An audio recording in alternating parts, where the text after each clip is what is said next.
Kim Kardashian wanted one thing: to flee. "I want to leave and be reunited with my children in the US," she told police. It was 4:30 a.m. on October the 3rd, 2016. An hour and a half earlier, two masked men had stormed into her suite in her hotel in central Paris. She thought they were terrorists. They tied her up, duct taped her mouth, and threw her into the bathroom. She later told investigators, "I had an indescribable feeling, like my heart was coming out of my chest. I knew I was going to die." But what shocked the world wasn't just the crime, it was who committed it.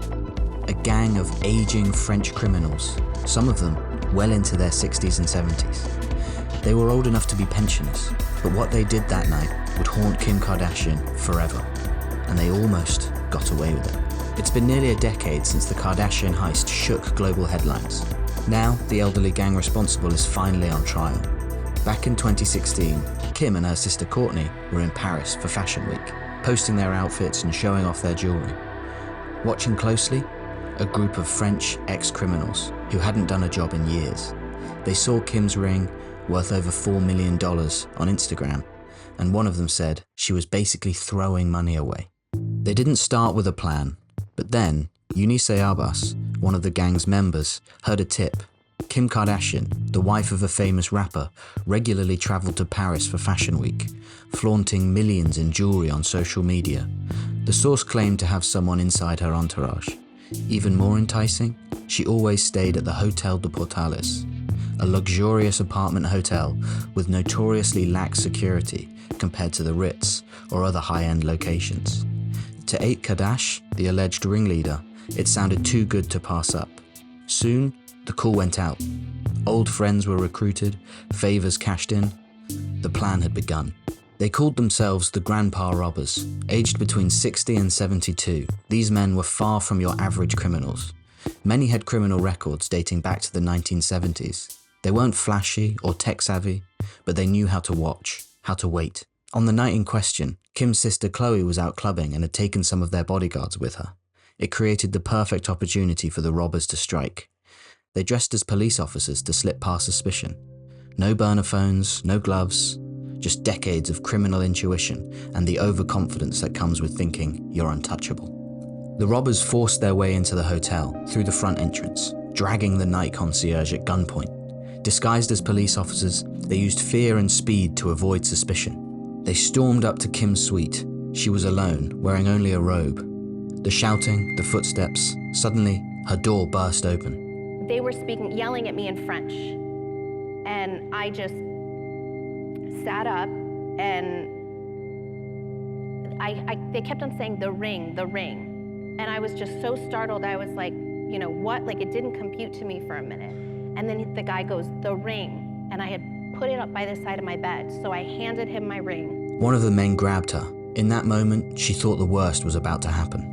And he grabbed me and pulled me towards him, but I wasn't wearing anything underneath, so I was like, okay, this is like the time I'm gonna get raped, like, just deal, like, it's gonna happen, you know, like, just prepare yourself. They didn't speak much, just moved with terrifying certainty. Zip ties, duct tape, panic. But then he tied me up with handcuffs, and then zip ties, and then duct tape. And then duct tape my mouth and my eyes. And before he had my eyes, before he duct taped my eyes, because that was the last thing, I saw he found my whole jewelry box and like held it up like, haha, you know, like, we got it. She was terrified for her life, for her children, for what Kourtney might find when she returned. And I just kept on thinking about Kourtney. I kept on thinking, she's gonna come home and I'm gonna be dead in the room, and she's gonna be traumatized for the rest of her life if she sees me. We're sharing a room, like, on her bed. But I thought that was my fate. But amid the chaos, one robber whispered something strange. He kept on whispering to me, like, you okay, you okay? You know, like this one guy, the guy that didn't have the gun, just like, shh, if you shh, you okay? Then, they moved her, first to the bathtub, then to the floor. He picked me up and he put me in a bathtub. And then he picked me up again and just put me on the floor and ran. The entire ordeal lasted about 10 minutes, but for Kim, it was a lifetime of fear compressed into moments. When the police arrived, she was pale, shaking, and in complete shock. One officer noted, she looked like she had seen death. Kim fled Paris immediately, but the robbers, they thought they were in the clear. They disappeared into the night with a haul estimated at over $10 million worth of jewelry, the largest robbery of a private citizen in France in 2 decades. They divided the loot and quickly began working contacts in the black market to offload it.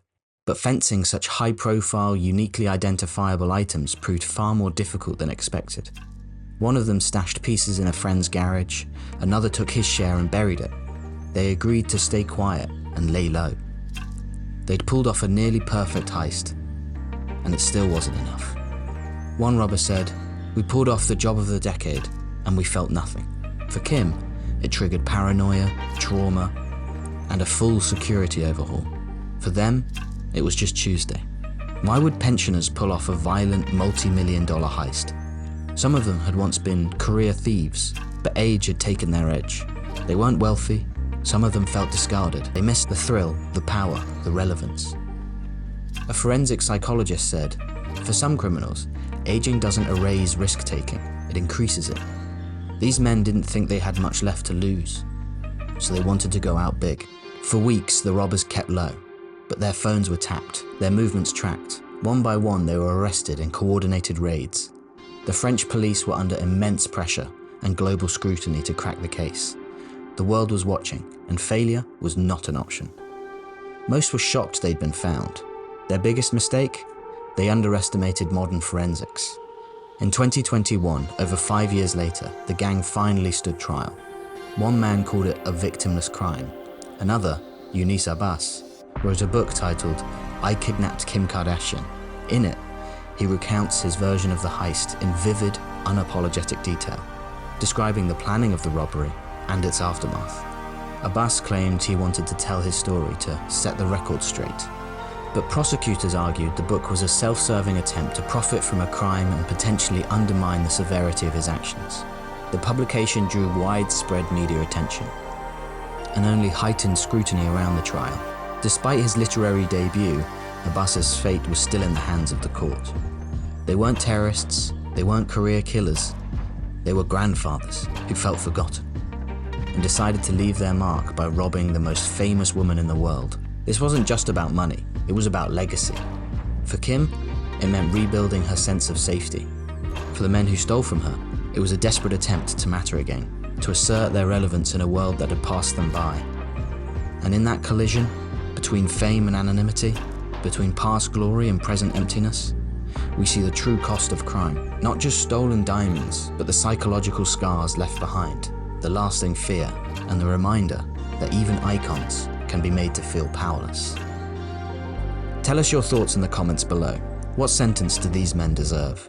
This is Path to Chaos, where we uncover the minds behind the madness.